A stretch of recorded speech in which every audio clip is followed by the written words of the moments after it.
রাতের বেলা শোয়ার আগে পড়বেন 33 বার সুবহানাল্লাহ, 33 বার আলহামদুলিল্লাহ এবং 34 বার আল্লাহু আকবার। আল্লাহর পক্ষ থেকে আপনার শরীরে শক্তি আসবে। এটা যারা নিয়মিত আমল করে আল্লাহর পক্ষ থেকে তাদের শরীরে শক্তি আসে। হ্যাঁ, কারণ এইটা রাসূল সাল্লাল্লাহু আলাইহি ওয়াসাল্লাম কাকে শিখিয়ে দিয়েছেন? তার মেয়ে ফাতিমা রাদিয়াল্লাহু আনহাকে।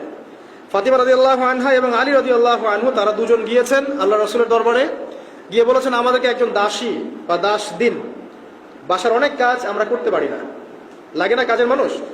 নবী সাল্লাল্লাহু আলাইহি ওয়াসাল্লাম বলছেন যে আমি কি তোমাদেরকে এমন কিছু শিখিয়ে দিব যেটা তোমাদের এই দাস দাসের অভাব পূরণ করে দিবে, প্রয়োজন হবে না? তো অবশ্যই শিখিয়ে দিন।